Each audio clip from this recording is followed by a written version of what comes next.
lapor padahal belum ada putusan pengadilan. Kepentingan kami penting kenapa? Karena kalau dalam forum tersebut mampu dipaksa Saudara Joko Widodo menunjukkan ijazahnya, dan bahkan kami bisa mengakses melalui Pak Roy dan tim-tim lainnya, dan dibuktikan dalam forum tersebut bahwa ijazah tersebut memang palsu dan ditetapkan oleh pengadilan setelah menimbang berbagai bukti yang ada, ditetapkan bahwa ijazah Saudara Joko Widodo palsu, maka demi hukum kasus yang di Polda Metro Jaya ini harus dihentikan.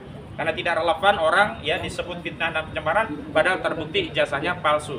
Dan yang paling penting adalah dalam forum tersebut kami bisa melakukan apa yang disebut dengan pemeriksaan berkas atau inzage.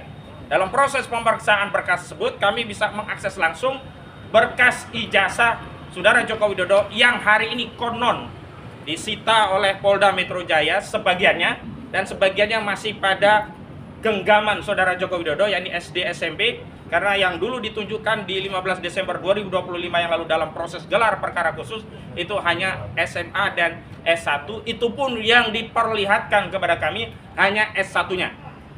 Jadi jangan punya asumsi kalau diperlihatkan nanti ijazahnya berarti terbukti asli, tidak, itu hal yang lain. Jadi yang diperlihatkan itu belum tentu asli, dan kalaupun diperlihatkan itu setidaknya membuktikan Saudara Joko Widodo punya sikap negarawan, gentleman. Jadi sebagaimana yang diharapkan oleh Pak JK, Saudara Joko Widodo tunjukkan ijazahnya. Dan hari ini kawan-kawan perlu ketahui pembelahan anak bangsa sampai terakhir. Ada pelaporan 3 kader PSI, ada Grace Natali, ada kemudian Ade Armando, ada kemudian Abu Janda. Mohon maaf, yang Abu Janda bukan kader ya, 2 saja yang berujung dengan mundurnya. Ya, salah satu atau keduanya yang mundur itu dari PSI. Salah satu ya, mungkin Grace akan menyusul ya. Itu kan tidak lepas dari apa ya, geger ya, gara-gara ijazah Joko Widodo. Kenapa demikian?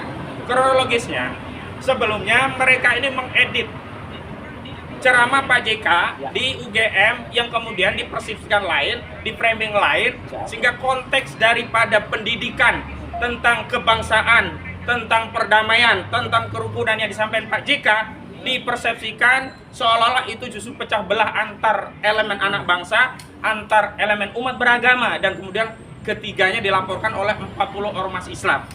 Apa penyebabnya Pak JK dilaporkan sebelumnya? Karena Pak JK melaporkan Rismon Sianipar karena ada video editing AI yang mengatasnamakan Rismon menyatakan Pak JK membiayai perjuangan ijazah ini 5 miliar rupiah. Dan setelah itu Pak JK memang tegas menyatakan kepada Saudara Joko Widodo dengan motif yang sama seperti penggugat di Solo, ya, tahu ijazah itu asli, tolong tunjukkan saja. Dan setelah itu alih-alih